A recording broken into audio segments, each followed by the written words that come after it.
ನನ್ನ ಪ್ರೀತಿಯ ಹಾಡು. ನಮಸ್ಕಾರ ವೀಕ್ಷಕರೇ, ನಾನು ದಿವ್ಯಾ. ಇದು Malabar gold and diamonds Udupi ಇವರು ಅರ್ಪಿಸುವಂತಹ ಸ್ಪಂದನ ವಾಹಿನಿ ಪ್ರಸ್ತುತಿಪಡಿಸುವಂತಹ ಕಾರ್ಯಕ್ರಮ ನನ್ನ ಪ್ರೀತಿಯ ಹಾಡು. ಈ ಕಾರ್ಯಕ್ರಮಕ್ಕೆ ತಮಗೆಲ್ಲರಿಗೂ ಆತ್ಮೀಯವಾದಂತಹ ಸ್ವಾಗತ. ಕರಾವಳಿಯ ಗಾನ ಕೋಗಿಲೆಗಳ ಕಲರವದ ಕಾರ್ಯಕ್ರಮ, ಹಲವಾರು ವೇದಿಕೆಗಳಲ್ಲಿ ಹಾಡಿ ಹಲವಾರು ಜನರ ಮನಸ್ಸನ್ನು ಗೆದ್ದಿರುವಂತಹ ಗಾಯಕರನ್ನ ಪರಿಚಯಿಸುವಂತಹ ಕಾರ್ಯಕ್ರಮ, ಹಾಗೆಯೇ ಅವರ ಅದ್ಭುತವಾದ ಕಂಠದಿಂದ ಅವರ ನೆಚ್ಚಿನ ಹಾಡುಗಳನ್ನು ಕೇಳುವಂತಹ ಕಾರ್ಯಕ್ರಮ. ಇವತ್ತು ಈ ಕಾರ್ಯಕ್ರಮದಲ್ಲಿ ನಮ್ಮ ಜೊತೆಗೆ ಒಬ್ಬರು ಅದ್ಭುತ ಗಾಯಕರಂತಾನೆ ಹೇಳ್ಬೋದು. ಹಲವಾರು ರಿಯಾಲಿಟಿ ಶೋಗಳಲ್ಲಿ ಕೂಡ ಹಾಡಿರುವಂತಹ ಒಬ್ಬರು ಅದ್ಭುತ ಗಾಯಕರು ದಾರಿಣಿ ಕುಂದಾಪುರ ಇವರು ನಮ್ಮ ಜೊತೆಗೆ ಇದ್ದಾರೆ. ಇವರನ್ನ ನನ್ನ ಪ್ರೀತಿ ಹಾಡು ಕಾರ್ಯಕ್ರಮಕ್ಕೆ ಆತ್ಮೀಯವಾಗಿ ಸ್ವಾಗತಿಸುತ್ತಿದ್ದೇನೆ. ನನ್ನ ಪ್ರೀತಿ ಹಾಡು ಕಾರ್ಯಕ್ರಮಕ್ಕೆ ಆತ್ಮೀಯವಾದಂತಹ ಸ್ವಾಗತ ಮೇಡಮ್.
ಮಂದಹಾಸ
ರಾಗರಾಣಿ ಶಾರದೆ ಸಾಮಗಾನ ಕೋವಿದೆ ರಾಗರಾಣಿ ಶಾರದೆ ಸಾಮಗಾನ ಕೋವಿದೆ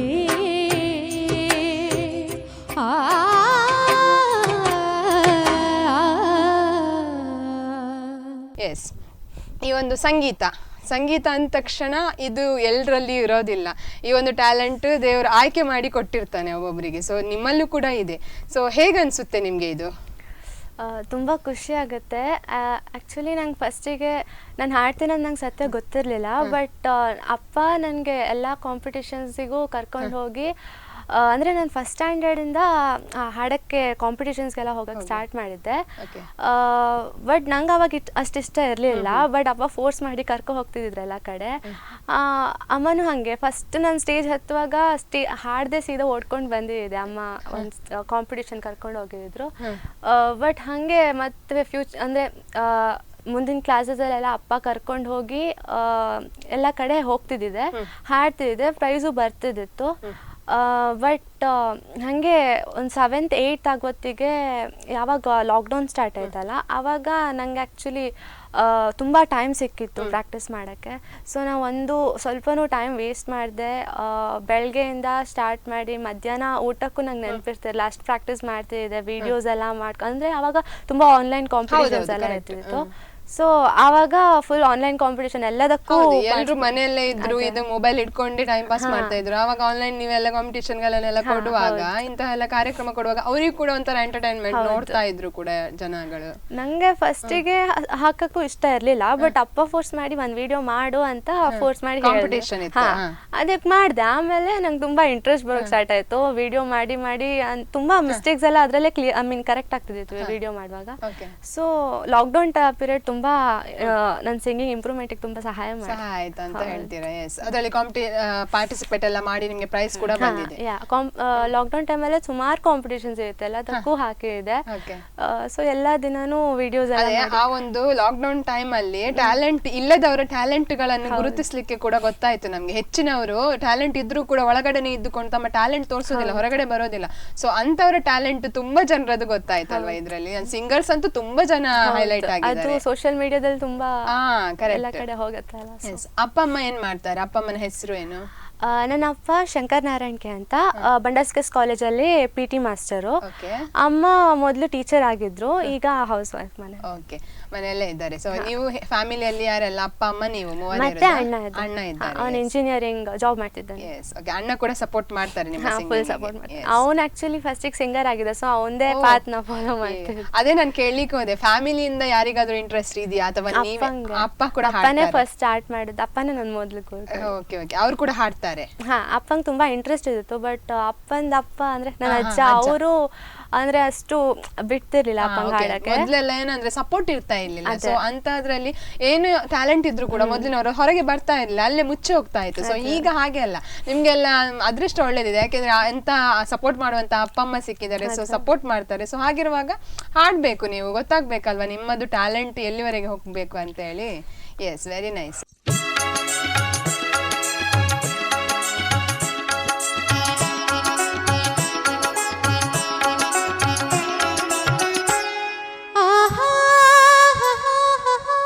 ಗಗನವು ಏಳು, ಭೂಮಿಯು ಏಳು, ಒಂದು ಅರಿಯೇನ ಎನಗೆ ನೀಡಿದ ವಚನವ ಕೇಳಿ ತೇಲಿ ತೇಲಿ ಹೋದೆನ.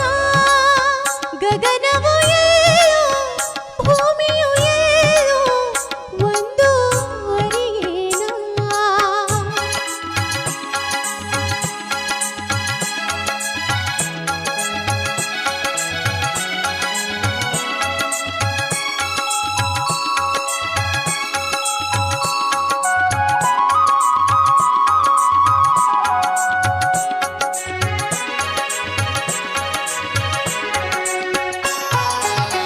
ನೂತನ ಜಗದ ಬಾಗಿಲು ತೆರೆಯಿತು, ಮನವನು ಕವಿದ ತೆರೆಯು ಸರಿಯಿತು. ನೂತನ ಜಗದ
ಹಾಗೇನೆ ಒಂದು ಕಾರ್ಯಕ್ರಮ ಎಲ್ಲ ಕೊಟ್ಟಿದ್ದೀರಂತ ಹೇಳಿದ್ರಿ. ನೀವು ಕಾರ್ಯಕ್ರಮಕ್ಕೆಲ್ಲ ಹೋಗುವಾಗ ದೂರ ಎಲ್ಲ ಹೋಗ್ತೀರಾ. ಸೊ ಅಂತಹ ಸಂದರ್ಭದಲ್ಲಿ ನೀವು ಈ ಸ್ಟಡೀಸ್ ಮತ್ತೆ ಇದನ್ನು ಹೇಗೆ ಮ್ಯಾನೇಜ್ ಮಾಡ್ತೀರಾ?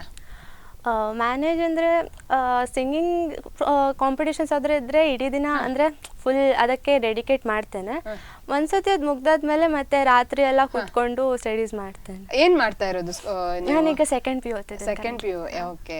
ಹಾಗೆ ಮ್ಯಾನೇಜ್ ಮಾಡ್ತೀರಾ. ಸ್ಕೂಲಲ್ಲೆಲ್ಲ ನಿಮ್ಮ ಫ್ರೆಂಡ್ಸ್ ಇರ್ಬೋದು, ನಿಮ್ಮ ಟೀಚರ್ಸ್ ಇರ್ಬೋದು, ಹೇಗೆ ನಿಮಗೆ ಸಪೋರ್ಟ್ ಇದ್ದಾರೆ ಇದರ ಬಗ್ಗೆ ಒಂದು ಸಂಗೀತಕ್ಕೆ? ನಾನು ಕುಂದಾಪುರದಲ್ಲಿ ಶ್ರೀ ವೆಂಕಟರಮಣ ಪಿ ಯು ಕಾಲೇಜಲ್ಲಿ ಓದ್ತಿದ್ದೀನಿ. ತುಂಬ ಸಪೋರ್ಟ್ ಮಾಡ್ತಾರೆ ನನಗೆ. ಯಾವುದೇ ಕಾಂಪಿಟೇಷನ್ ಇದ್ರು ಎಲ್ಲದಕ್ಕೂ ಹೋಗಿ ತುಂಬ ಸಪೋರ್ಟ್ ಮಾಡ್ತಾರೆ. ಫ್ರೆಂಡ್ಸು ಸಹ ಹೌದು, ಫ್ರೆಂಡ್ಸು ಎಲ್ಲದಕ್ಕೂ. ಸ್ಕೂಲಿಂದ ಕೂಡ ನಿಮ್ಗೆ ಕಾಂಪಿಟೇಷನ್ ಎಲ್ಲ ಇದ್ರೆ ನಿಮ್ಗೆ ಭಾಗವಹಿಸಿ ಅಂತ ಹೇಳ್ತಾರೆ? ಎಲ್ಲರೂ ಹೇಳ್ತಾರೆ, ಯಾವ್ದು ಕಾಂಪಿಟೇಷನ್ ಇದ್ರು ಇನ್ಫಾರ್ಮ್ ಮಾಡ್ತಾರೆ. ಬೇರೆ ಕಡೆ ಎಲ್ಲ ಇರ್ತದೆ, ಬೇರೆ ಸ್ಕೂಲ್ಗಳಲ್ಲೆಲ್ಲ ಅಂದ್ರೆ ಸ್ಪರ್ಧೆಗಳನ್ನು ಮಾಡ್ತಾರೆ. ಸೊ ಆ ಸಂದರ್ಭದಲ್ಲಿ ನೀವು ಕೂಡ ಹೋಗ್ತೀರಾ, ಭಾಗವಹಿಸ್ತೀರಾ? S, very nice.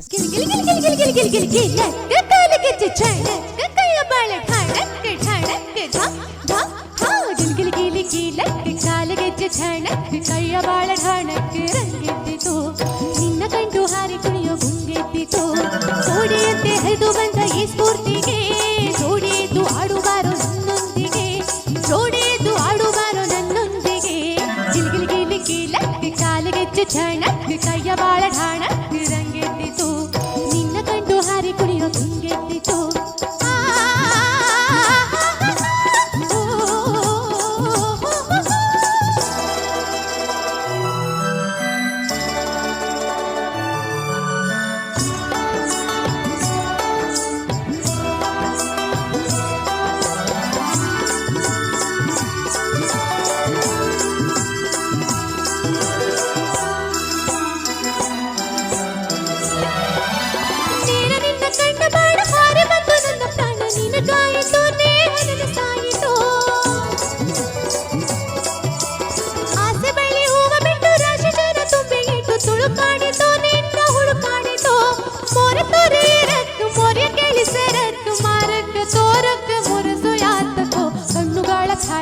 ತನುವಿನ ಬಾಳಕ್ಕೆ ಮನಸ್ಸಿನ ಪುಳ್ಳಕ್ಕೆ ರಂಗೆದ್ದಿತು, ನಿನ್ನ ಕಂಡು ಕರಗಿ ಜೀವ ತುಂಬೆಂದಿತು. ಜೋಡಿಯಂತೆ ಹರಿದು ಬಂದ ಈ ಸ್ಫೂರ್ತಿಗೆ ಜೋಡಿಯದ್ದು ಆಡುವಾರೋ ನನ್ನೊಂದಿಗೆ, ಜೋಡಿಯದ್ದು ಆಡುವಾರೋ ನನ್ನೊಂದಿಗೆ. ಗಿಲ್ ಗಿಲ್ ಗಿಲಿ ಗೀಲಕ್ಕೆ ಕಾಲಿಗೆಜ್ಜೆ ಝಾಣಕ್ಕೆ ಕೈಯ ಬಾಳ ಢಾಣಕ್ಕೆ ರಂಗೆದ್ದಿತು, ನಿನ್ನ ಕಂಡು ಹಾರಿ ಕುಣಿಯೋ ಗುಂಗೆದ್ದಿತು.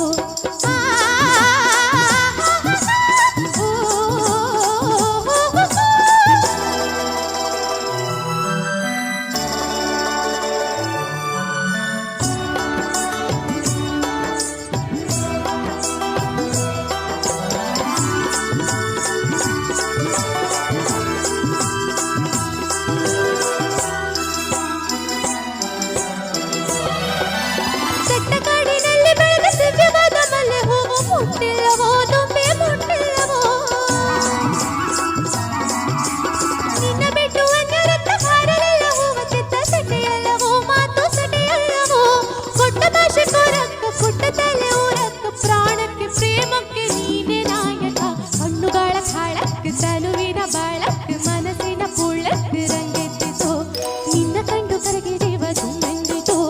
ಜೋಡಿಯಂತೆ ಹರಿದು ಬಂದ ಈ ಸ್ಫೂರ್ತಿಗೆ ಜೋಡಿಯದ್ದು ಆಡುವಾರೋ ನನ್ನೊಂದಿಗೆ, ಜೋಡಿಯದ್ದು ಆಡುವಾರೋ ನನ್ನೊಂದಿಗೆ. ಗಿಲ್ ಗಿಲ್ ಗಿಲಿ ಗೀಲಕ್ಕೆ ಕಾಲಿಗೆಜ್ಜೆ ಝಣಕ್ಕೆ ಕೈಯ ಬಾಳ ಢಾಣಕ್ಕೆ ಝಣಕ್ಕೆ ಗಿಲಕ್ಕೆ.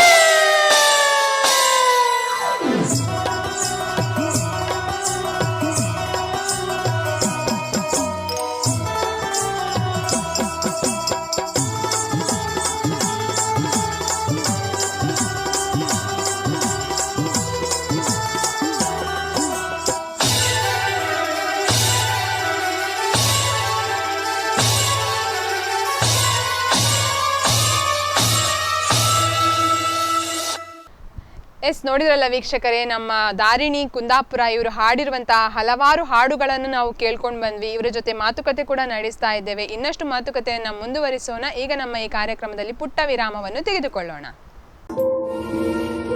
ನನ್ನ ಪ್ರೀತಿಯ ಹಾಡು.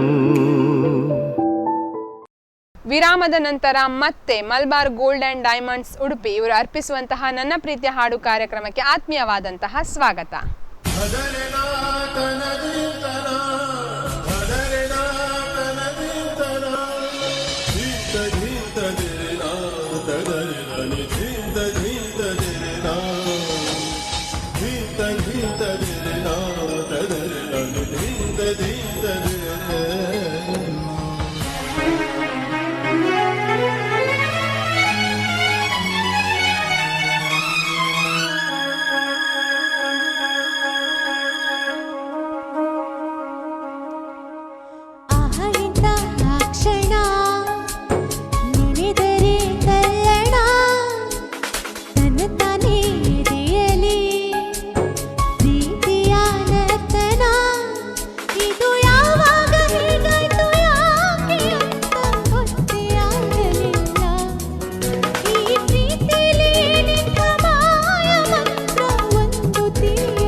ಎಲ್ಲರ ಸಪೋರ್ಟ್ ಕೂಡ ಇದೆ. ಇನ್ನಷ್ಟು ಒಳ್ಳೇದಾಗ್ಲಿ ನಿಮ್ಗೆ ಫ್ಯೂಚರ್, ಇನ್ನಷ್ಟು ಹೆಸರು ಮಾಡಿ. ಓಕೆ, ಹಾಗೇನೆ ಈಗ ನೀವೊಬ್ರು ಸಿಂಗರ್, ಸೊ ನಿಮ್ಗೂ ಕೂಡ ಒಂದು ನೆಚ್ಚಿನ ಹಾಡು ಅಂತ ಇರ್ತದೆ, ಅಂದ್ರೆ ಫೇವ್ರೆಟ್ ಸಾಂಗ್. ಯಾಕೆಂದ್ರೆ ವೆರೈಟೀಸ್ ಆಫ್ ಸಾಂಗ್ಸ್ ಇದೆ, ಬೇರೆ ಬೇರೆ ರೀತಿಯಾದಂತಹ, ನಿಮ್ಗೆ ಗೊತ್ತಿರ್ಬೋದು, ಈ ಭಾವಗೀತೆ ಇರ್ಬೋದು ಅಥವಾ ಫೋಕ್ ಗೀತೆ ಇರ್ಬೋದು, ಯಾವ್ದು ಇರ್ಬೋದು, ಫಿಲ್ಮ್ ಅಲ್ಲಿ ಮೆಲೋಡೀಸ್ ಹಾಗೆ ಹೀಗೆ. ಸೊ ಇಂಥದ್ರಲ್ಲಿ ನೀವು ಇಷ್ಟಪಡುವಂತಹ ಹಾಡು ಯಾವುದು? ನಂಗೆ ತುಂಬಾ ಇಷ್ಟ ಆಗೋದು ಸೆಮಿ ಕ್ಲಾಸಿಕಲ್ ಸಾಂಗ್ಸ್, ಆಮೇಲೆ ಭಾವಗೀತೆ, ಇದೆಲ್ಲ ತುಂಬಾ ಇಷ್ಟ ಆಗುತ್ತೆ. ಹೆಚ್ಚಾಗಿ ಅಂತಹ ಒಂದು ಗೀತೆಯನ್ನು ನೀವು ಆಯ್ಕೆ ಮಾಡ್ತೀರಾ ಎಲ್ಲಿಯಾದ್ರೂ? ಕಾಂಪಿಟೇಷನ್ಸ್ ಗೆ ಸೆಮಿ ಕ್ಲಾಸಿಕಲ್ ಒಳ್ಳೆದಾಗುತ್ತೆ, ಕೇಳಲಿಕ್ಕೆ ಅದು ಡಿಫ್ರೆಂಟ್ ಆಗಿರುತ್ತೆ. ಮತ್ತೆ ಅದ್ರದ್ದು ಏನ ಸ್ವರ ಇರ್ಬೋದು, ಸಾಹಿತ್ಯ ಇರ್ಬೋದು, ಅದೆಲ್ಲ ಹಾಡುವಾಗ ಏನೋ ಒಂಥರ ಡಿಫ್ರೆಂಟ್ ಆಗಿರುತ್ತೆ ಅಲ್ವಾ? ನೀವು ಯಾವುದು ಶಾಸ್ತ್ರೀಯ ಸಂಗೀತ ಮಾಡಿರೋದ ಹಿಂದೂಸ್ತಾನಿಯ? ಇಲ್ಲ, ಕರ್ನಾಟಕ ಶಾಸ್ತ್ರೀಯ ಕಲಿತಾ ಇದ್ದೀರಾ? ಎಷ್ಟು ಸಮಯ ಆಯ್ತು ಇದು ಜಾಯಿನ್ ಆಗಿ ಕ್ಲಾಸಿಗೆ? ಕ್ಲಾಸಿಗೆ ಜಾಯಿನ್ ಆಗಿ ಒಂದು ಆಲ್ಮೋಸ್ಟ್ 6-7 years ಆಯ್ತು ಈಗ. ಹೌದು, ಅದಕ್ಕಿಂತ ಮೊದಲು ಕೂಡ ನೀವು ಪಾರ್ಟಿಸಿಪೇಟ್ ಮಾಡಿದೀರಾ ಇದಕ್ಕೆಲ್ಲ ಕಾಂಪಿಟಿಷನ್ ಅಲ್ಲಿ? ಅದಕ್ಕಿಂತ ಮೊದಲೆಲ್ಲ ಅಪ್ಪನೇ ಹೇಳ್ಕೊಡ್ತಿದ್ರು, ಬಟ್ ಆಮೇಲೆ ಅಪ್ಪ ಹೇಳಿದ್ರು ಇಲ್ಲ ಬೇಸಿಕ್ಸ್ ಗಟ್ಟಿ ಆಗ್ಬೇಕು, ಅದಕ್ಕೆ ಶಾಸ್ತ್ರೀಯ ಸಂಗೀತಕ್ಕೆ ಹೋಗ್ಬೇಕು ಅಂತ. ಸೊ ಅಲ್ಲೇ ಮನೆ ಹತ್ರ ಒಂದು ಮ್ಯೂಸಿಕ್ ಟೀಚರ್ ನಳಿನಿ ರಾವ್ ಅಂತ ಇದ್ರು, ಸೊ ಅವ್ರ ಹತ್ರ ಜೂನಿಯರ್ ಮುಗಿಸಿದೆ. ಆಮೇಲೆ ಈಗ ಸೀನಿಯರು ಚೇತನಾಚಾರ್ಯ ಅಂತ ಉಡುಪಿಯಲ್ಲೇ ಕಲಿಸ್ತಾರೆ, ಸೊ ಅಲ್ಲೇ ಬರ್ತೇನೆ. ಇವಾಗ ಸೀನಿಯರ್ ಮಾಡ್ತಾ ಇದ್ದೀರಾ? ಮುಂದೆ ವಿದ್ವತ್ ಕೂಡ ಮಾಡಿ ಆದಷ್ಟು ಬೇಗ. ಮತ್ತೆ ನೀವೊಬ್ರು ಟೀಚರ್ ಆಗ್ಬೇಕಲ್ಲ, ನಿಮ್ಮ ವಿದ್ಯೆಯನ್ನು ಇನ್ನೊಬ್ರಿಗೆ ಹೇಳಿಕೊಡುವಂತೆ ಆಗ್ಬೇಕಲ್ಲ. Yes, very nice. ಯಾಕೆಂದ್ರೆ ಇದೆಲ್ಲ ಉಂಟಲ್ಲ ವಿದ್ಯೆ, ಹೆಣ್ಣು ಅಂತ ಇರೋದಿಲ್ಲ, ಯಾವುದು ವಿದ್ಯೆ ಸಹ ಹಾಗೇನೆ, ಅದು ಹೆಣ್ಣು ಅಂತ ಇರೋದಿಲ್ಲ. ಕಲಿತ್ರೆ ಎಷ್ಟು ಕೂಡ ಕಲಿಬಹುದು, ಮತ್ತೆ ನಮ್ಗೆ ಫ್ಯೂಚರ್ ಕೂಡ ಉಂಟು. ಅಟ್ಲೀಸ್ಟ್ ನೀವು ಪ್ರೋಗ್ರಾಮ್ ಸಿಗ್ಗಿಲ್ಲ ಅಂದ್ರೂ ಕೂಡ ನೀವು ಮನೆಯಲ್ಲೇ ಇದ್ದುಕೊಂಡು ಕ್ಲಾಸ್ ಮಾಡಿದ್ರೇನೆ ಸಾಕಲ್ವಾ? ಹೇಗೂ ನಿಮ್ಮ ಜೀವನ ನಡೀತದೆ, ಅದರಲ್ಲೇ ಹೋಗ್ತದೆ. ಮತ್ತೆ ಒಂಥರ ಮೈಂಡ್ಗೆ ತುಂಬಾ ಖುಷಿ ಇದ್ರಲ್ಲಿ ಅಲ್ವಾ? ನೀವೆಂತ ಹೇಳ್ತೀರಿ? ಅಂದ್ರೆ ನಿಜವಾಗ್ಲು ನಮ್ಗೆ ಏನೋ ಸ್ಟ್ರೆಸ್ ಇರುವಾಗ, ತುಂಬಾ ಏನಾದ್ರೂ ಯೋಚನೆ ಮಾಡ್ತಾ ಇರ್ಬೇಕಾದ್ರೆ ಸಾಕು, ಅಷ್ಟೇ ಸಾಕು. ಅಂದ್ರೆ ಹಾಡ್ಬೇಕಂತೇನಿಲ್ಲ, ನೀವ್ ಹೇಳಿದ ಪ್ರಕಾರ ಹಾಡುವವರ ಹಾಡನ್ನು ಕೇಳಿದ್ರು ಸಾಕು, ಮೈಂಡ್ ಫ್ರೆಶ್ ಆಗೇ ಇರುತ್ತೆ ಒಂದ್ಸಲ. ಎಸ್, ಹಾಗೇನೆ ತುಂಬಾ ಕಡೆ ನೀವು ಸ್ಟೇಜ್ ಪ್ರೋಗ್ರಾಮ್ ಎಲ್ಲ ಕೊಟ್ಟಿದ್ದೀರಾ. ಸ್ಟೇಜಿಗೆ ಹೋದಾಗ ನಿಮ್ಗೆ ಮೊದಲನೇದು ಸ್ಟೇಜಿಗೆ ಹತ್ತಿದಾಗ ಆಗಿರುವಂತಹ ಅನುಭವ? ನಾನು ಹೇಳಿದೆ ನಿಮ್ಗೆ, ನಾ ಮೊದ್ಲು ಹತ್ತುವಾಗ ಸೀದಾ ಓಡ್ಕೊಂಡ್ ಬಂದಿದ್ದೆ, ಸೀದಾ ಅಳ್ಕೊಂಡು. ನಂಗೆ ಅಮ್ಮ ಚಾಕ್ಲೇಟ್ ಎಲ್ಲ ಕೊಟ್ಟಿದ್ರು, ತುಂಬಾ ಸಣ್ಣದಿದೆ, ಫಸ್ಟ್ ಸ್ಟ್ಯಾಂಡರ್ಡ್ ಇರುವಾಗ. ಸೊ ನಂಗೆ ಇಷ್ಟ ಇಲ್ಲ, ನಾನು ಸೀದಾ ಬಂದೆ ಕೆಳಗೆ. ಬಟ್ ಮತ್ತೆ ಪ್ರತಿಭಾ ಕಾರಂಜಿಯಲ್ಲಿ ಫಸ್ಟ್ ಸ್ಟೇಜ್ ಅಲ್ಲೇ ಹೋಗಿ ಫಸ್ಟ್ ಹಾಡಿದ್ದು, ಅಲ್ಲಿ ಹೆಂಗೋ ಹಾಡಿದ್ರಿ. ಮತ್ತೆ ಇವಾಗ ಏನಿಲ್ಲ, ಬಿಂದಾಸ್ ಆಗಿ ಹಾಡ್ತೀರಾ ಬರ್ತೀರಾ? ಎಸ್, ಹಾಗೆ. ಈಗ ಸ್ಟೇಜಿಗೆ ಹೋದಾಗ ಎಲ್ಲಿಯಾದ್ರೂ ನಿಮ್ಗೆ ಒಂದು ಒನ್ಸ್ ಮೋರ್ ಹೇಳಿದಂತಹ ಅನುಭವ ಯಾವ್ದಾದ್ರು ಸಾಂಗಿಗೆ ಎಲ್ಲಿಯಾದ್ರೂ ಆಗಿದ್ಯಾ? ತುಂಬಾ ಕಡೆ ಆಗಿರ್ಬೋದು. ಇದು ಫೋನಿನ ಸಂಗೀತ ತಾರೆ ಅಂತ ಒಂದು ಕಾಂಪಿಟಿಷನ್ ಇದ್ದಿತ್ತು, ಇದು 2 ವರ್ಷ ಮುಂದೆ ಆಗಿತ್ತು. ಸೊ ಅಲ್ಲಿ ಫೈನಲ್ ನಂಗೆ ಫಸ್ಟ್ ಪ್ರೈಸ್ ಬಂದಿತ್ತು, ಡೈಜಿವಲ್ನವ್ರು ಮಾಡೋರು. ಅದರಲ್ಲಿ ನಂದು ಲಾಸ್ಟ್ ಫೈನಲ್ ಸಾಂಗ್ ಶಿವಶಂಕರಿ ಅಂತ ಹಾಡಿದ್ದೆ. ಸೊ ಅದ್ರಲ್ಲಿ ಜಡ್ಜಸ್ ಎಲ್ಲ ಫುಲ್ ಹತ್ಬಿಟ್ರು ನನ್ನ ಸಾಂಗ್ ಕೇಳಿ. ಸೊ ಅದು ನಂಗೆ ತುಂಬಾ ಮರೆಯಲಾಗದ ಘಟನೆ ಅಂತ ಹೇಳ್ಬೋದು. ಸೊ ಅದೊಂದು ನಿಮ್ಗೆ ಎಕ್ಸ್ಪೆಕ್ಟೇ ಮಾಡಿರ್ಲಿಲ್ಲ ಅವರ.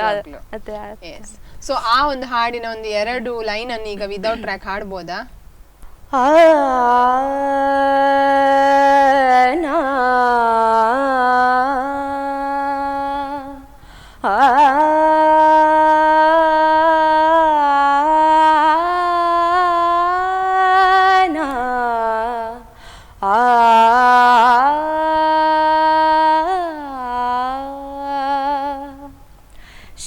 ಶಿವಶಂಕರಿ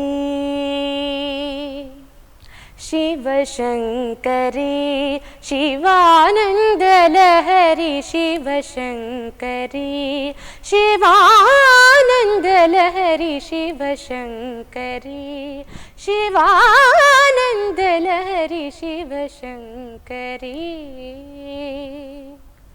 ಚಂದ್ರಕಳಾಧರಿ ಈಶ್ವರಿ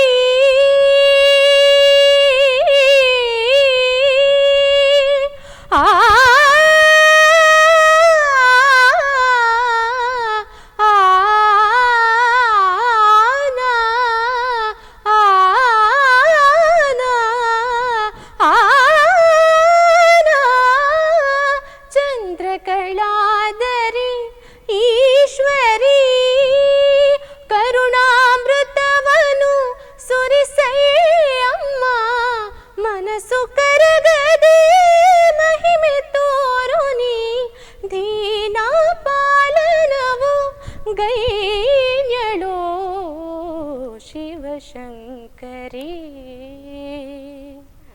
ಸೂಪರ್. ನೀವು ಹಾಡ್ಬೇಕಾದ್ರೆ ನಿಜವಾಗ್ಲು ಮಾತನಾಡುದೇ ಬೇಡ, ಹಾಡೇ ಕೇಳುವಂತ ಅನಿಸುತ್ತೆ, ಅಷ್ಟು ಒಳ್ಳೆ ಹಾಡ್ತೀರಾ.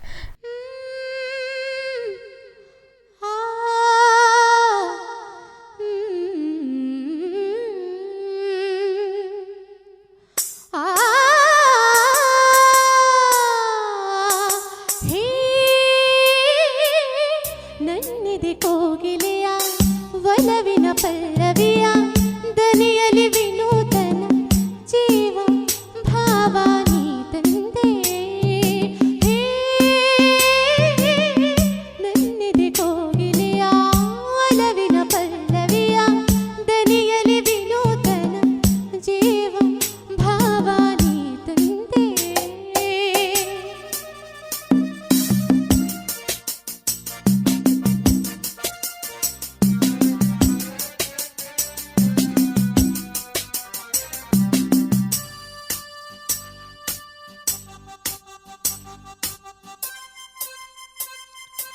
ಏಕೋ ಏನೋ ಕಾಣೆ ನಾನು ಎದುರಲ್ಲಿ ನೀನಿರಲು, ಮನದಲ್ಲಿ ಸಂತೋಷದ ಹೊನಲು ಹರಿಯಲು.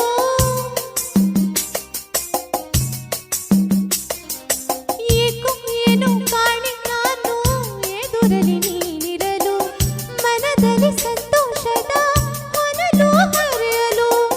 ಕಾಣುತ್ತ ನಿನ್ನಂದ ಕಾಣದ ಆನಂದ, ಹೊಸ ಹೊಸ ಬಯಕೆಯು ನಿನ್ನಿಂದ. ಏ ನನ್ನಿದೆ ಕೋಗಿಲೆಯ ಒಲವಿನ ಪಲ್ಲವಿಯ ದನಿಯಲಿ ವಿನೂತನ ಜೀವ ಭಾವ ನೀ ತಂದೆ.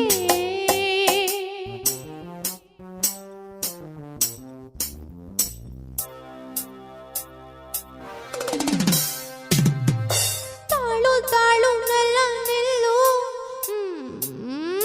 ತಾಳು ತಾಳು ನಲ್ಲ ನಾನು ಬರುವೆನು ನಿನ್ನೊಡನೆ, ಕಾಡುವೆ ನನ್ನೇಕೆ ಹೀಗೆ ಸುಮ್ಮನೆ.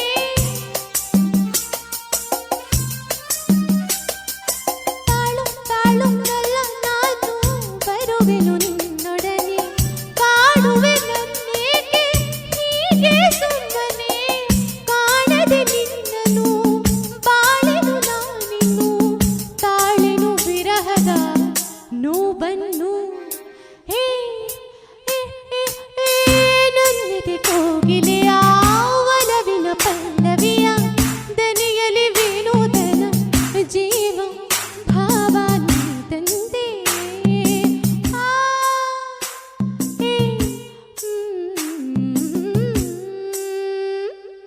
ಎಸ್, ನೋಡಿದ್ರಲ್ಲ ವೀಕ್ಷಕರೇ, ನನ್ನ ಪ್ರೀತಿಯ ಹಾಡು ಕಾರ್ಯಕ್ರಮದಲ್ಲಿ ಸಿಂಗರ್ ಆಗಿರುವಂತಹ ದಾರಿಣಿ ಕುಂದಾಪುರ ಇವರ ಜೊತೆ ನಾವು ಮಾತುಕತೆಯನ್ನ ಮಾಡ್ತಾ ಇದ್ದೇವೆ. ಸೊ ಈಗ ನಮ್ಮ ಈ ಕಾರ್ಯಕ್ರಮದಲ್ಲಿ ಪುಟ್ಟ ಒಂದು ವಿರಾಮವನ್ನು ತೆಗೆದುಕೊಳ್ಳೋಣ. ನನ್ನ ಪ್ರೀತಿಯ ಹಾಡು. ವಿರಾಮದ ನಂತರ ಮತ್ತೆ Malabar gold and diamonds Udupi ಇವರು ಅರ್ಪಿಸುವಂತಹ ನನ್ನ ಪ್ರೀತಿಯ ಹಾಡು ಕಾರ್ಯಕ್ರಮಕ್ಕೆ ಆತ್ಮೀಯವಾದಂತಹ ಸ್ವಾಗತ.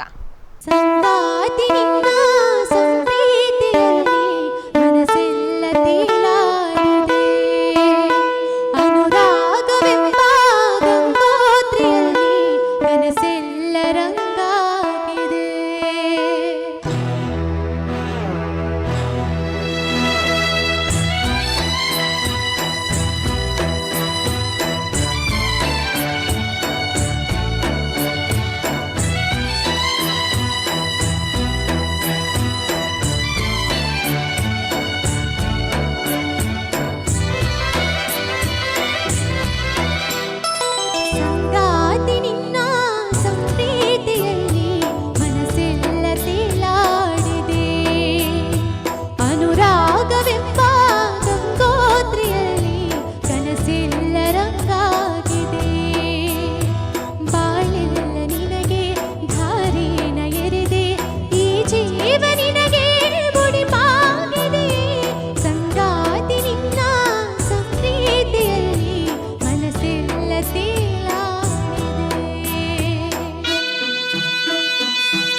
ನಿಜವಾಗ್ಲಿ ಎಸ್.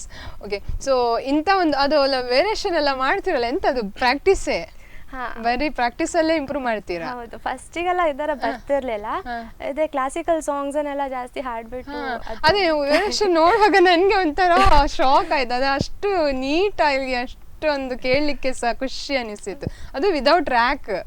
Very nice. ಓಕೆ, ಒಳ್ಳೆ ಫ್ಯೂಚರ್ ಅಂತೂ ಖಂಡಿತ ಇದೆ ನಿಮ್ಗೆ. ಇಷ್ಟವರೆಗೆ ಯಾವ್ದಾದ್ರು ಆಲ್ಬಮ್ ಸಾಂಗು ಅಥವಾ ಫಿಲ್ಮ್ ಸಾಂಗ್ ಹೀಗೆ ಏನಾದ್ರು ಅವಕಾಶ ಬಂದಿದಾ ಹಾಡುವಂತದ್ದು? ಆಲ್ಬಮ್ ಸಾಂಗು ಒಂದು 2-3 ಅಂದ್ರೆ ದೇವಸ್ಥಾನದೆಲ್ಲ ಇದು ರೆಕಾರ್ಡಿಂಗ್ಸ್ ಎಲ್ಲ ಹಾಡಿದ್ದೀನಿ. ಆಮೇಲೆ ಆಲ್ಬಮ್ ಸಾಂಗ್ ಅಂದ್ರೆ ಇದು ಅರಿವಿದೆ ನನಗೆ ಅಂತ ದೃಷ್ಟಿ ಕ್ರಿಯೇಷನ್ಸ್ ಅವರೊಂದು ಮಾಡಿದ್ರು, ಸೊ ಅದಕ್ಕೂ ಹಾಡಿದ್ದೆ. ಓಕೆ, ಅದೆಲ್ಲ ಸಾಂಗ್ ಹಾಡಿದ್ದೀರಾ. ಸೊ ಅದು ಹೇಗೆ ನಿಮ್ಗೆ ಅದೊಂದು ಎಕ್ಸ್ಪೀರಿಯನ್ಸ್ ಹೇಗೆ ಅದ್ರದ್ದೊಂದು ಹೇಳ್ಬೋದಾ? ಹೇಗೆ ಅದು ಇವಾಗ ನೀವು ಸ್ಟೇಜ್ ಅಲ್ಲಿ ಹಾಡುದಕ್ಕೂ ಆಲ್ಬಮ್ ಸಾಂಗ್ ಎಲ್ಲ ಸ್ಟುಡಿಯೋದಲ್ಲಿ ಹಾಡುದಕ್ಕೂ ಹೇಗೆ ನಿಮ್ಗೆ ವ್ಯತ್ಯಾಸ? ನಾ ಫಸ್ಟ್ ಟೈಮ್ ಸ್ಟುಡಿಯೋದಲ್ಲಿ ಹಾಡುವಾಗ ಅಲ್ಲೇ ಸ್ಟುಡಿಯೋ ಅಲ್ಲಿ ಡೈರೆಕ್ಟರ್ ಇರ್ತಾರೆ ಕಣಿ ಅವರು, ಅಂದ್ರೆ ವಾಲ್ಯೂಮ್ ಎಲ್ಲ ಅವ್ರು ಮಾಡೋರು. ಸೊ ಅವ್ರು ಹೇಳಿದ್ರು ಯಾರೇ ಆದ್ರೂ ಫಸ್ಟ್ ಟೈಮ್ ಬರುವಾಗ ಫುಲ್ ಹೆದರ್ತಾರೆ ಹಾಡಕ್ಕೆ, ಅಂದ್ರೆ ಸರಿ ಹಾಡೋದೆಲ್ಲ ತುಂಬಾ ಟೇಕ್ಸ್ ತಗೊಳ್ತಾರೆ. ಬಟ್ ನನ್ನ ಫಸ್ಟ್ ಆಲ್ಬಮ್ ಸಾಂಗ್ ಅನ್ನ ಲೈಕ್ ನಾವು ಒಂದ್ 2-3 ಟೇಕಲ್ಲೇ ಹಾಡಿದ್ದೆ. ಸೊ ಅವ್ರು ತುಂಬಾ ಖುಷಿ ಪಟ್ಟಿದ್ರು, ಖುಷಿ ಆಯ್ತು. ಸ್ಟುಡಿಯೋದಲ್ಲಿ ಹಾಡೋದೇ ಫುಲ್ ಡಿಫ್ರೆಂಟ್ ಅಲ್ವಾ? ಬೇರೆ ರಿಯಾಲಿಟಿ ಶೋ ಅಂದ್ರೆ ನೀವು ಇದು ನಮ್ಮ ಜೀ ಕನ್ನಡದೆಲ್ಲ ರಿಯಾಲಿಟಿ ಶೋಗೆ ಇದು ಮಾಡಿದೀರಾ? ಏನಾದ್ರು ಹೋಗುವಂತದ್ದು ಅವಕಾಶ ಬಂದಿದೆ ನಿಮಗೆ? ಜೀ ಕನ್ನಡಕ್ಕೆ ಹೋಗಿದ್ದಿದೆ, ಟಾಪ್ 40 ಒಳಗೆ ಬಂದಿದೆ. ಮತ್ತೆ ಹೋಗಕ್ಕೆ ಅಂದ್ರೆ ಯಾವಾಗ 8th 9th ಅಲ್ಲಿ ಇರುವಾಗ ಮತ್ತೆ ಲಾಕ್ಡೌನ್ ಬಂತಲ್ಲ, ಸೊ ಹೋಗಕ್ಕೆ ಈಗ ತುಂಬಾ ಇಂಪ್ರೂವ್ ಆಗಿದೆ ನಿಮ್ಮ ಸಂಗೀತ. ಸೊ ಇನ್ನೊಂದ್ಸಲ ಟ್ರೈ ಮಾಡಿ, ಖಂಡಿತ ನೀವು ಹೋಗ್ತೀರಾ, ಫೈನಲ್ ವರೆಗೂ ಹೋಗ್ತೀರಾ ಅನ್ನೋದು ಧೈರ್ಯ ನಮ್ಗಿದೆ. ಎಸ್. ಹಾಗೆ ನೀವೊಂದು ಹಾಡುಗಳಿಗೆಲ್ಲ ಹೀಗೆ ಇದು ಹೋಗುವಾಗ ನೀವು ತುಂಬಾ ಕಡೆ ಎಲ್ಲ ಹೋಗ್ತೀರಾ, ಅಲ್ಲಿ ಆದಂತಹ ನಿಮ್ಗೆ ಒಂದು ತುಂಬಾ ದುಃಖ ತಂದಂತಹ ಏನಾದ್ರೂ ಘಟನೆ ಇದೆಯಾ? ಖುಷಿ ಹೇಳಿದ್ರೆ ಆಗ್ಲೇ ನೀವು ಅಲ್ಲಿ ನೀವು ನಿಮ್ಮ ಹಾಡು ಕೇಳಿ ಹತ್ತಿದ್ದಾರೆ ಅಂತ, ಅದೊಂದು ಖುಷಿ ಅಂತ. ಸೊ ಹಾಗೆ ನಿಮ್ಗೆ ಆಗಿರುವಂತ ಬೇಜಾರಿನ ಸಂಗತಿ ಏನಾದ್ರೂ ಇದೆಯಾ? ಬೇಜಾರಂದ್ರೆ ಈಗ ನಾವು ಹೋಗಿದ ಕಡೆ ಎಲ್ಲ ನಮ್ಗೆ ಅಂದ್ರೆ ನಾವು ಒಳ್ಳೆ ಹಾಡಿರ್ತೇವೆ, ಬಟ್ ಅಲ್ಲಿ ರಿಸಲ್ಟ್ ಮಾತ್ರ ತುಂಬಾ ಅನ್ಎಕ್ಸ್ಪೆಕ್ಟೆಡ್ ಕೊಡ್ತಾರೆ ಅವ್ರ ಸ್ಟೂಡೆಂಟ್ ಹಂಗೆಲ್ಲ. ಯಾಕೆಂದ್ರೆ ತುಂಬಾ ಕಡೆ ಆದಂತ ವಿಚಾರಗಳು ಇದೆಲ್ಲ. ಯಾಕೆ ಟ್ಯಾಲೆಂಟ್ಗೆ ಬೆಲೆ ಇಲ್ಲದಂತಾಗಿದೆ ಈಗ. ಯಾಕೆ ಹಣ ಕೊಟ್ರೆ ಆಯ್ತು ಅಥವಾ ಅವರವರ ಒಳಗೊಳಗೆ ಏನಾದ್ರು ಮಾಡ್ಕೊಳ್ಳೋದು ಅಂತದ್ದೆಲ್ಲ ತುಂಬಾ ಕಡೆ ನಡೀತಾ. ಸೊ ಅಂತದ್ರಲ್ಲಿ ನಾವು ನಮ್ಗೆ ಪ್ರೈಸ್ ಸಿಗ್ಲೇಬೇಕು ಅನ್ನೋ ಉದ್ದೇಶದಿಂದ ಹೋಗ್ಲೇಬಾರ್ದು. ಯಾಕೆಂದ್ರೆ ನಮ್ಮ ಎಷ್ಟು ನಾವು ಇನ್ನೊಬ್ರಿಗೆ ಎಷ್ಟು ಖುಷಿ ಕೊಡ್ತೇವೆ ಅಷ್ಟು ಸಾಕು, ಖುಷಿ ಕೊಟ್ರೆ ಸಾಕು ಅನ್ನೋಂಥ ಮನಸ್ಥಿತಿಯಿಂದ ಇಟ್ಕೊಂಡು ಹೋಗ್ಬೇಕು. ಯಾಕೆಂದ್ರೆ ಪ್ರೈಸ್ ಹೇಳಲಿಕ್ಕೆ ಆಗೋದಿಲ್ಲ, ಖಂಡಿತ ಟ್ಯಾಲೆಂಟ್ನವರಿಗೆ ಸಿಗ್ತದೆ ಅಂತ ಗ್ಯಾರಂಟಿ ಇರೋದಿಲ್ಲ. ಸೊ ನಮ್ಗೆ ನಾವು ವಿನ್ನರ್ ಆದ್ರೆ ಸಾಕಷ್ಟೇ, ಇನ್ನೊಬ್ರು ನಮ್ಮನ್ನ ಐಡೆಂಟಿಫೈ ಮಾಡ್ಬೇಕಂತ ಇಲ್ಲ. ನಮ್ಗೆ ನಾವೆಷ್ಟು ಒಂದು ಇನ್ನೊಬ್ಬರನ್ನು ಮನಸ್ಸು ಗೆಲ್ಲುವಾಗಿ ಹಾಡಿ ಬಂದಿದೆ ಅನ್ನೋ ನಮ್ಗೆ ತೃಪ್ತಿ ಆದ್ರೆ ಸಾಕಲ್ವಾ? ಎಸ್. ಹಾಗೇನೆ ಹಲವಾರು ಜನ ಗಾಯಕರಿದ್ದಾರೆ, ಇನ್ನು ಮೇಲೆ ಬರೋರಿದ್ದಾರೆ, ಇನ್ನು ಅಂದ್ರೆ ಹೆದರಿಕೊಂಡು ಮುಂದೆ ಬರ್ತಾ ಇಲ್ಲ. ಸೊ ಇಂಥವರಿಗೆ ನೀವೇನ್ ಹೇಳೋದಕ್ಕೆ ಇಷ್ಟಪಡ್ತೀರಾ? ನಂದು ಸುಮಾರು ಫ್ರೆಂಡ್ಸ್ ಇದ್ದಾರೆ, ಸಿಂಗಿಂಗ್ ಫ್ರೆಂಡ್ಸೇ ಅಲ್ಲ, ಅವರೆಲ್ಲ ಹೇಳ್ತಾರೆ ನೀವು ಹೆಂಗೆ ಸ್ಟೇಜಲ್ಲಿ ಹಾಗೆ ಅಂದರೆ ಧೈರ್ಯವಾಗಿ ಹಾಡ್ತಾರೆ, ನಾವು ಹೋದರೆ ಫುಲ್ ನರ್ವಸ್ ಆಗುತ್ತೆ, ವಾಯ್ಸ್ ಶೇಕ್ ಆಗುತ್ತೆ ಅಂತೆಲ್ಲ. ಸೊ ನಾ ಅವಳಿಗೆ ಹೇಳಿದ್ದೆ ಎಲ್ಲ ನೀವು ಒಂದೇ ಯಾವುದೇ ಆಪರ್ಚುನಿಟಿ ಇದ್ರು ಯಾವುದಕ್ಕೂ ಮಿಸ್ ಮಾಡದೆ ಎಲ್ಲದಕ್ಕೂ ಹೋಗಿ, ಎಲ್ಲದಕ್ಕೂ ಅಂದರೆ ಎಲ್ಲದರಲ್ಲೂ ಒಂದು ಬೇರೆ ಬೇರೆ ಎಕ್ಸ್ಪೀರಿಯನ್ಸ್ ಇರುತ್ತೆ, ಹಂಗೆ ಧೈರ್ಯನೂ ಬರುತ್ತೆ. ಸ್ಟಾರ್ಟಿಂಗ್ ಇಂದನೂ ಎಲ್ಲ ಧೈರ್ಯ ಬರತ್ತಂತಿಲ್ಲ, ಫಸ್ಟಿಗೆ ಎಲ್ಲರೂ ನರ್ವಸ್ ಆಗ್ತಾರೆ. ಸೊ ಹೋಗ್ತಾ ಹೋಗ್ತಾ ಎಷ್ಟೆಷ್ಟೋ ದೊಡ್ಡ ಸಿಂಗರ್ಸ್ ಇದ್ದಾರೆ ಈಗ, ಪ್ರತಿಯೊಬ್ರು ಕೂಡ ಇಂಥದ್ರಲ್ಲೇ ಮೇಲೆ ಬಂದಿದ್ದಾರೆ. ಯಾಕೆಂದ್ರೆ ಮೊದಲು ಹೋಗ್ಬೇಕಂತ ಆದ್ರೆ ಎಷ್ಟು ನಾವೀಗ ಒಂದು ಸ್ಟೇಜಿಗೆ ಹೋಗ್ತೇವೆ, ಸ್ಟೇಜಿಗೆ ಹೋದ ತಕ್ಷಣ ನಮ್ಮನ್ನು ನೋಡುವಂತ ಕಣ್ಣುಗಳು ತುಂಬಾ ಇರುತ್ತೆ. ಸೊ ಅವರನ್ನೆಲ್ಲ ನೋಡುವಾಗ ನಮ್ಗೆ ಖಂಡಿತ ಭಯ ಆಗೇ ಆಗುತ್ತೆ. ಸೊ ಅದು ಆಟೋಮ್ಯಾಟಿಕ್ಲಿ ಮತ್ತೆ ಮತ್ತೆ ಅವರದೊಂದು ಕ್ಲಾಪ್ಸ್ ಇಂದ ಇರ್ಬೋದು, ಅವರೊಂದು ಸಪೋರ್ಟ್ ಇಂದ ನಮ್ಗೆ ಧೈರ್ಯ ಬರ್ತಾ ಹೋಗುತ್ತೆ. ಸೊ ಹೀಗೆ ಭಯ ಆಗ್ತದೆ ಅಂತೇಳಿ ಹಿಂದೆ ಕೂತ್ರೆ ನಮ್ಮ ಟ್ಯಾಲೆಂಟ್ ಮುಂದೆ ಬರೋದಕ್ಕೆ ಸಾಧ್ಯ ಇಲ್ಲ ಅಲ್ವಾ? S, very nice. ಸೊ ಹಾಗೇನೆ ಈ ಒಂದು ಅವಕಾಶ ಅನ್ನೋದು ಯಾವುದೇ ಒಬ್ರು ಕಲಾವಿದರಿಗೆ ಇರ್ಬೋದು, ಈಗ ಸಿಂಗರ್ಸಿಗೆ ಇರ್ಬೋದು, ನಿಮ್ಮ ಪ್ರಕಾರ ಎಷ್ಟು ಮುಖ್ಯ? ಅವಕಾಶ ತುಂಬಾನೇ ಇಂಪಾರ್ಟೆಂಟು. ಅವಕಾಶ ಇಲ್ಲದೆ ನಾವೆಲ್ಲ ಹೆಂಗೆ ಗೊತ್ತೇ ಆಗಲ್ಲ ನಾವು ಸಿಂಗರ್ಸ್ ಅಲ್ವಾ ಅಂತ. ಸೊ ಕೆಲವರು ಅದನ್ನ ಮಿಸ್ ಮಾಡ್ಕೊಳ್ತಾರೆ, ಬರಲ್ಲ, ಯಾಕೆಂದ್ರೆ ಬಿಟ್ಬಿಡ್ತಾರೆ, ಇನ್ನೊಂದ್ಸಲ ಹೋದ್ರೆ ಆಯ್ತು ಹಾಗೆ ಹೀಗೆ ಅಂತೇಳಿ. ನೀವು ಇಂಥವ್ರಿಗೆ ಏನ್ ಹೇಳ್ತೀರಾ? ಯಾವುದೇ ಆಪರ್ಚುನಿಟಿ ಮಿಸ್ ಮಾಡಬೇಡಿ. ಬಿಕಾಸ್ ನಾನು ಸಣ್ಣದಿರುವಾಗ ನಂಗೆ ಹೋಗಕ್ಕೆ ಇಷ್ಟ ಇಲ್ಲ, ಆದ್ರೂ ನನ್ನ ಅಪ್ಪ ಅಮ್ಮ ಫೋರ್ಸ್ ಮಾಡಿ ಕರ್ಕೊಂಡು ಹೋಗ್ತಿದ್ರು. ಹೇಳ್ತಾರಲ್ಲ, ಯಾಕಂದ್ರೆ ನಮ್ಮ ನಿಜವಾಗಿ ಪ್ರತಿಯೊಬ್ಬರಲ್ಲೂ ಕೂಡ ಒಂದು ಟ್ಯಾಲೆಂಟ್ ಇದ್ದೇ ಇರ್ತದೆ. ಸೊ ಅದನ್ನು ಐಡೆಂಟಿಫೈ ಮಾಡೋದು, ಅವರಲ್ಲಿ ಏನು ಟ್ಯಾಲೆಂಟ್ ಅನ್ನೋದನ್ನ ಗುರುತಿಸುವುದು ಕೆಪಾಸಿಟಿ ನಮ್ಮ ತಂದೆ ತಾಯಿಗೆ ಮೊದಲು ಇರಬೇಕು. ಯಾಕೆಂದ್ರೆ ಅಂತ ಮಕ್ಕಳು ಮೇಲೆ ಬಂದೇ ಬರ್ತಾರೆ. ಯಾಕೆಂದ್ರೆ ಅವರು ಅಪ್ಪ ಅಮ್ಮ ಸಪೋರ್ಟ್ ಮಾಡಿದ್ರೆ ಅಲ್ವಾ ನಮ್ಗೆ ಮೇಲೆ ಬರ್ಲಿಕ್ಕೆ ಆಗೋದು. ನಿಮ್ಮಲ್ಲಿರುವ ಟ್ಯಾಲೆಂಟ್ ಅನ್ನು ಅವರು ಹುಡುಕಿ ತೆಗೆಯದಿದ್ರೆ ಏನ್ ಟ್ಯಾಲೆಂಟ್ ಅಂತ ನಿಮ್ಗೂ ಹೇಗೆ ಗೊತ್ತಾಗ್ತದೆ, ಅಂದ್ರೆ ಹೊರಗಿನವರಿಗೆ ಸಹ ಹೇಗೆ ಗೊತ್ತಾಗ್ತದೆ. ಬಟ್ ಅವರು ಅದನ್ನು ಹೆಕ್ಕಿ ತೆಗೆದ್ರಿಂದಾಗಿ ನೀವೀಗ ಇಷ್ಟು ಮೇಲೆ ಬರೋದಕ್ಕೆ ಸಾಧ್ಯ ಆಯ್ತಲ್ವಾ. ಎಸ್, ಖಂಡಿತ. ಹೇಳ್ತಾರಲ್ಲ, ಮೊದಲ ಗುರುವೇ ಅಪ್ಪ ಅಮ್ಮ ಅಂತೇಳಿ ಎಲ್ಲದಕ್ಕೂ. ಸೊ ಹಾಗೆ, ಎಸ್, ವೆರಿ ನೈಸ್.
ಎಸ್, ನೀವೆಲ್ಲ ತುಂಬ ಅವಾರ್ಡ್ಸ್ಗಳನ್ನೆಲ್ಲ ಪಡೆದುಕೊಂಡಿದ್ದೀರಾ ಅಂತ ಕೇಳ್ಪಟ್ಟೆ ನಾನು. ಸೊ ಯಾವ ಎಲ್ಲ ಅವಾರ್ಡ್ಸ್ ಬಂದಿದೆ ನಿಮಗೆ? ಮೊದಲನೇದಾಗಿ ಇದು ಡೈಜಿ ವರ್ಲ್ಡ್ ಫೋನಿನ ಸಂಗೀತ ತಾರೆ ನಾ ಹೇಳಿದ್ದಲ್ಲ, ಅದು ಫಸ್ಟ್ ಬಂದಿತ್ತು. Okay. ಆಮೇಲೆ ಲಾಕ್ಡೌನ್ ಟೈಮಲ್ಲಿ ವಾಯ್ಸ್ ಆಫ್ ಬ್ರಾಹ್ಮರಿ ಅಂತ ಬ್ಯಾಂಗ್ಳೂರ್ ಅವ್ರು ಮಾಡಿದ್ದು, ಅದರಲ್ಲೂ ಫಸ್ಟ್ ಬಂದಿತ್ತು. ಆಮೇಲೆ ಇದು ಸ್ವರ ಸಾಧಕ್ ಅಂತ ರಾಜಸ್ಥಾನ ಅವ್ರು ಮಾಡಿದಿದ್ರು, ಆನ್ಲೈನ್ ಇದು. ಸೊ ಅದು ಆ್ಯಕ್ಚುಲಿ ನ್ಯಾಷನಲ್ ಲೆವೆಲ್ ಕಾಂಪಿಟೇಷನ್, ಅದರಲ್ಲೂ ಫಸ್ಟ್ ಬಂದಿತ್ತು. ಆಮೇಲೆ ಮೊನ್ನೆ ವಾಯ್ಸ್ ಆಫ್ ಕರಾವಳಿ ಅಂತ ಆಗಿದ್ದು, ಲಾಸ್ಟ್ ಮಂತ್ ಆಗಿತ್ತು. ಸೊ ಅದರಲ್ಲೂ ಫಸ್ಟ್ ಬಂತು. ಆಮೇಲೆ ಇದು ಸ್ವರ ಕುಡ್ಲಾನ್, ಕರಾವಳಿ ಸಂಗೀತ ಕಲಾವಿದರ ಒಕ್ಕೂಟ ಅವರು ಮ್ಯಾಂಗ್ಳೂರ್ ಅವರು ಸ್ವರ ಕುಡ್ಲಾನ್ ಮಾಡಿದ್ರು, ಅದರಲ್ಲೂ ಫಸ್ಟ್ ಬಂತು. ಆಮೇಲೆ ಮೊನ್ನೆ ನಾನು ಫಸ್ಟ್ PU ಇರುವಾಗ ಇದು ನಮ್ಮ ಕಾಲೇಜ್ ಅವರಿಂದ ಎಲ್ಲ ಇದು ಭಾವಗೀತೆ ಲೈಟ್ ಮ್ಯೂಸಿಕ್ ಕಾಂಪಿಟೇಷನ್ಸ್ ಎಲ್ಲ ಇದ್ದಿತ್ತು. ಸೊ ಅದರಲ್ಲಿ ಮೈಸೂರು ವಿಭಾಗ ಮಟ್ಟದಲ್ಲಿ ಫಸ್ಟ್ ಬಂದು, ಜಿಲ್ಲಾ ಅದರಲ್ಲೆಲ್ಲ ಫಸ್ಟ್ ಬಂದು, ಆಮೇಲೆ ಸ್ಟೇಟಲ್ಲೂ ಬಹುಮಾನ ತಗೊಂಡಿದ್ದೇನೆ. ಆಮೇಲೆ ಬ್ಯಾಡ್ಮಿಂಟನಲ್ಲೂ ಹಲವಾರು ಕಡೆ ಸನ್ಮಾನಗಳನ್ನು ಕೂಡ ಪಡೆದುಕೊಂಡಿದ್ದೀರಾ ಅಂತ ಕೇಳಿದೆ ನಾನು. ಸೊ ಹೇಗೆ ಅನಿಸುತ್ತೆ ಈ ಒಂದು ಸನ್ಮಾನ ಮಾಡ್ಕೊಳ್ಬೇಕಾದ್ರೆ ನಿಮಗೆ ಹೇಗೆ ಅನಿಸುತ್ತೆ? ಎಲ್ಲಿ ಎಲ್ಲ ಈ ಸನ್ಮಾನಗಳನ್ನು ಸಿಕ್ಕಿದೆ ನಿಮಗೆ? ಸನ್ಮಾನ ನನಗೆ ರೋಟ್ರಿ ಅವರು ತುಂಬ ಸನ್ಮಾನ ಮಾಡಿದ್ದಾರೆ. ಆಮೇಲೆ ಬ್ರಾಹ್ಮಣ ಪರಿಷತ್ನವರು ತುಂಬ ಮಾಡಿದ್ದಾರೆ. ಲಾಸ್ಟ್ ಇಯರ್ ಇದು ಕೆಳದಿ ಚೆನ್ನಮ್ಮ ಪ್ರಶಸ್ತಿ, ಅಂದರೆ ಅಸಾಧಾರಣ ಸಾಧನೆ ಮಾಡಿದ ಅಂದರೆ ಸಿಂಗಿಂಗಲ್ಲೇ ಮಾಡಿದವರಿಗೆ ಕೊಟ್ಟಿದ್ರು. ಸೊ ನಂಗೆ ಅದು ಸಿಕ್ಕಿದಿತ್ತು ಲಾಸ್ಟ್ ಇಯರು. ಆಮೇಲೆ ಅಷ್ಟೇ ಈ ಸನ್ಮಾನ. ಸೊ ಹೇಗೆ ಅನಿಸುತ್ತೆ ಈ ಸನ್ಮಾನಗಳನ್ನು ತೆಗೆದುಕೊಳ್ಳುವಾಗ? ನೀವು ಸ್ಟೇಜಿಗೆ ಹೋಗ್ತೀರಾ, ಸೊ ಈ ಸನ್ಮಾನ ತೆಗೆದುಕೊಳ್ಬೇಕಾದ್ರೆ ಹೇಗೆ ಒಂಥರ ನಿಮಗೆ ಒಂದು ಅನುಭವ ಹೇಗೆ? ಸನ್ಮಾನ ತಗೊಳ್ಳುವಾಗ ತುಂಬ ಖುಷಿ ಆಗುತ್ತೆ, ತುಂಬ ಪ್ರೋತ್ಸಾಹ ಸಿಗುತ್ತೆ, ಇನ್ನೂ ಕಲಿಬೇಕು ಅನ್ಸುತ್ತೆ ನನಗೆ. ನಿಜವಾಗ್ಲೂ ಈ ಸನ್ಮಾನಗಳೆಲ್ಲ ಬರೋದಕ್ಕೆ ಕಾರಣ ನಿಮ್ಮ ಅಪ್ಪ ಅಮ್ಮ ಅಂತ ಹೇಳ್ಬೋದು. ಸೊ ಅದೆಲ್ಲ ಅವರಿಗೆ ಕೊಡ್ತಾ ಇದ್ದೀರಲ್ವಾ ನೀವು? ನಿಜವಾಗ್ಲು ನಿಮ್ಮ ಅವಾರ್ಡ್ ಎಲ್ಲ ಮನೆ ತುಂಬಿ ಹೋಗಿದೆ ಅನ್ಸುತ್ತೆ ಅಲ್ವಾ? ಆಲ್ಮೋಸ್ಟ್. ಎಸ್, ಇನ್ನಷ್ಟು ಬಹುಮಾನಗಳು ಬರಲಿ ನಿಮಗೆ, ಇನ್ನಷ್ಟು ಒಳ್ಳೇದಾಗ್ಲಿ ಅಂತ ನಮ್ಮ ಕಡೆಯಿಂದ ನಿಮಗೆ ಒಂದು ಸಣ್ಣ ಒಂದು ಆಶೀರ್ವಾದ ಅಷ್ಟೇ. ಅದೇ ನಾನು ಕೇಳಲಿಕ್ಕೆ ಹೋದೆ, ನೀವು ಈ ಒಂದು ಸಂಗೀತ ಅಲ್ಲದೆ ಈ ಒಂದು ಸ್ಪೋರ್ಟ್ಸಲ್ಲಿ ಕೂಡ ಇದ್ದೀರಾ ಅಂತ ನೋಡಿದೆ ನಾನು ನಿಮ್ಮದೇ ಕೆಲವೆಲ್ಲ ಫೋಟೋಸ್ ನೋಡಬೇಕಾದ್ರೆ. ಸೊ ಅದರ ಬಗ್ಗೆ ಮಾತನಾಡಲಿಕ್ಕಿತ್ತು. ಸೊ ಹೇಗೆ ಅದರಲ್ಲಿ ಕೂಡ ಇಂಟ್ರೆಸ್ಟ್ ನಿಮಗೆ? ಅದೇ ನಾ ಹೇಳಿದೆ, ಅಪ್ಪ PT ಸರ್ ಅಂತ. ಬರ್ಲೇಬೇಕಲ್ವಾ? ಅಪ್ಪಂಗೆ ನಾನು ಯಾವ್ದಾದ್ರು ಒಂದು ಸ್ಪೋರ್ಟ್ಸ್ ಅಲ್ಲಿ ಇರ್ಬೇಕು ಅಂತ, ಖಾಲಿ ಸಿಂಗಿಂಗ್ ಮಾತ್ರ ಅಲ್ಲ, ಇರ್ಬೇಕು ಯಾವ್ದ್ರಲ್ಲಾದ್ರು ಅಂತ. ಸೊ ನಂಗೆ ಸ್ಟಾರ್ಟಿಂಗ್ ಬ್ಯಾಡ್ಮಿಂಟನ್ ಇಂದ ಸ್ಟಾರ್ಟ್ ಮಾಡಿದ್ರು. ಫಸ್ಟ್ ಸ್ಟ್ಯಾಂಡರ್ಡ್ ಇಂದ ಹೋಗ್ತಿದ್ದೆ ಕೋಚಿಂಗಿಗೆ, ಅಪ್ಪನೇ ಕಲಿಸ್ತಿದ್ರು, ಈಗಲೂ ಅಪ್ಪನೇ ಕಲಿಸೋದು. ಸೊ ಲಾಸ್ಟ್ ಇಯರ್ ಸ್ಟೇಟಿಗೆ ಹೋಗಿದ್ದೆ, ಇಲ್ಲೇ ಡಿಸ್ಟ್ರಿಕ್ಟಲ್ಲಿ ವಿನ್ ಆಗಿ ಸ್ಟೇಟ್ ತನಕ ಹೋಗಿದೆ.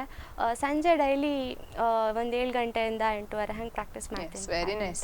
ನಿಜವಾಗ್ಲೂ ಈ ಒಂದು ಸಂಗೀತ ಮನಸ್ಸಿಗೆ ತೃಪ್ತಿ ಕೊಟ್ರೆ ಇದೊಂದು ಎಕ್ಸಸೈಸ್ ಅಂತ ಹೇಳ್ಬೋದು, ಫುಲ್ ಬಾಡಿಗೆ ಎಕ್ಸಸೈಸ್ ನಮಗೆ ಈ ಒಂದು ಸ್ಪೋರ್ಟ್ಸ್ ಅಂತ. ಸೊ ಎರಡರಲ್ಲೂ ಕೂಡ ನಿಮ್ಮನ್ನು ಫಿಟ್ ಮಾಡಿದ್ದಾರೆ ನಿಮ್ಮ ಡ್ಯಾಡಿ. ನಿಜವಾಗ್ಲೂ ತುಂಬಾನೇ ಖುಷಿ, ಫ್ಯೂಚರ್ ಒಳ್ಳೆ ಆಗಲಿ ನಿಮಗೆ. ಸೊ ಈಗ ನಾವು ಕಾರ್ಯಕ್ರಮದ ಕೊನೆಯ ಹಂತದಲ್ಲಿದ್ದೇವೆ. ಸೊ ಕೊನೆಯ ಹಂತದಲ್ಲಿ ನೀವು ಯಾರಿಗಾದ್ರೂ ಈ ಕಾರ್ಯಕ್ರಮದ ಮೂಲಕ ಧನ್ಯವಾದ ಹೇಳೋದಕ್ಕೆ ಇದ್ರೆ, ಇಲ್ಲ ಯಾರಿಗಾದ್ರೂ ಏನಾದ್ರೂ ಈ ಒಂದು ಏನಾದ್ರೂ ಒಂದು ಒಳ್ಳೆ ಮಾತು ಹೇಳೋದಕ್ಕಿದ್ರೆ ತಿಳಿಸ್ಬೋದು. ನಂಗೆ ಮೊದಲನೇ ಧನ್ಯವಾದ ನನ್ನ ಅಪ್ಪ ಅಮ್ಮಂಗೆ. ಖಂಡಿತ, ಅವ್ರು ಇಲ್ದಿದ್ರೆ ನಾನು ಈಗ ಇಲ್ಲಿ ಕೂತ್ಕೊಳ್ಳೋಕ್ಕೂ ಸಾಧ್ಯ ಇರ್ತಿರ್ಲಿಲ್ಲ. ಸೊ ಮತ್ತೆ ನನ್ನ ಅಣ್ಣಂಗೆ ಥ್ಯಾಂಕ್ಸ್ ಹೇಳಲಿಕ್ಕೆ ಇಷ್ಟಪಡ್ತೇನೆ. ಆ್ಯಂಡ್ ಎಲ್ಲ ಸಪೋರ್ಟರ್ಸ್ ತುಂಬ ಜನ ಸಪೋರ್ಟ್ ಮಾಡ್ತಾರೆ ನನಗೆ, ಅಪ್ಪನ ಫ್ರೆಂಡ್ಸ್ ಆಗಿರ್ಬೋದು, ನಮ್ಮ ಟೀಚರ್ಸು, ನಮ್ಮ ಕಾಲೇಜ್ ಅವ್ರಿಗೆ ಧನ್ಯವಾದ ಹೇಳೋಕ್ಕೆ ಇಷ್ಟಪಡ್ತೇನೆ. ಆ್ಯಂಡ್ ಸ್ಪಂದನ ಚಾನಲ್ ಅವ್ರಿಗೆ ತುಂಬ ಧನ್ಯವಾದ ಹೇಳೋಕ್ಕೆ ಇಷ್ಟಪಡ್ತೇನೆ. ಬಿಕಾಸ್ ಈ ಥರ ನೀವು ಈ ಥರ ಪ್ರೋಗ್ರಾಮ್ಸ್ ಕ್ರಿಯೇಟ್ ಮಾಡಿಲ್ಲ ಆದರೆ ಎಷ್ಟೋ ಜನಕ್ಕೆ ಅಪರ್ಚುನಿಟೀಸ್ ಎಲ್ಲ ಮಿಸ್ ಆಗ್ತಾಯಿತ್ತು. ಸೊ ಥ್ಯಾಂಕ್ ಯು, ಎಲ್ರಿಗೂ thank you. Yes, very nice. ಇಷ್ಟು ಸಮಯ ನಮ್ಮೊಂದಿಗೆ ಬಂದು ತಮ್ಮ ಒಂದು ಅಮೂಲ್ಯವಾದ ಸಮಯವನ್ನು, ತುಂಬ ಬ್ಯುಸಿ ನೀವು, ನಾನು ಕೇಳ್ಪಟ್ಟೆ ಯಾವತ್ತೇ ನಿಮ್ಮನ್ನು ಕರೆದಿದ್ದೆ ನನ್ನ ಕಾರ್ಯಕ್ರಮಕ್ಕೆ, ತುಂಬ ಲೇಟ್ ಆಗಿ ಆದರೂ ಬಂದ್ರಿ ಇವತ್ತು ನೀವು. ಯಾಕೆಂದರೆ ತುಂಬ ಬ್ಯುಸಿ ಇದ್ರಿ, ಪ್ರೋಗ್ರಾಮಿಂದ ಇರ್ಬೋದು ಅಥವಾ ಸ್ಕೂಲಿದ್ದು ಸ್ಟಡೀಸಿಂದ ಇರ್ಬೋದು, ಇವಾಗಲೂ ಕೂಡ ಎಕ್ಸಾಮ್ ಅಂತ ಹೇಳಿದ್ರಿ, ಆದರೂ ಕೂಡ ಇವತ್ತು ಸಮಯ ಮಾಡಿಕೊಂಡು ನಮ್ಮ ಕಾರ್ಯಕ್ರಮಕ್ಕೆ ಬಂದಿರೋದಕ್ಕೆ ತುಂಬಾ ಧನ್ಯವಾದಗಳು. ಥ್ಯಾಂಕ್ ಯು ಅಕ್ಕ. ಎಸ್, ನೋಡಿದ್ರಲ್ಲ ವೀಕ್ಷಕರೇ, ಇವತ್ತಿನ ನಮ್ಮ ಈ ಕಾರ್ಯಕ್ರಮದಲ್ಲಿ ಒಬ್ಬರು ಅದ್ಭುತ ಗಾಯಕರಂತಾನೆ ಹೇಳ್ಬೋದು. ಹಲವಾರು ವೇದಿಕೆಗಳಲ್ಲಿ ಹಲವಾರು ಜನರ ಮನಸ್ಸನ್ನು ಗೆದ್ದಿರೋದು ಮಾತ್ರ ಅಲ್ಲದೆ ಹಲವಾರು ಆಲ್ಬಮ್ ಸಾಂಗ್ಗಳನ್ನು ಕೂಡ ಹಾಡಿದ್ದಾರೆ. ಹಲವಾರು ಫಸ್ಟ್ ಅವಾರ್ಡ್ ಕೂಡ ತಗೊಂಡು ಬಂದಿರುವಂತಹ ಅದ್ಭುತ ಗಾಯಕರನ್ನು ನಾವು ಪರಿಚಯಿಸಿದ್ವಿ. ಇನ್ನು ಮುಂದಿನ ಕಾರ್ಯಕ್ರಮದಲ್ಲಿ ಇನ್ನೊಬ್ಬರು ಗಾಯಕರನ್ನು ಪರಿಚಯಿಸ್ತೇವೆ. ಅಲ್ಲಿವರೆಗೆ ನೋಡ್ತಾ ಇರಿ ನಿಮ್ಮೆಲ್ಲರ ನೆಚ್ಚಿನ ನಮ್ಮ ಸ್ಪಂದನ ವಾಹಿನಿ. ನನ್ನ ಪ್ರೀತಿಯ ಹಾಡು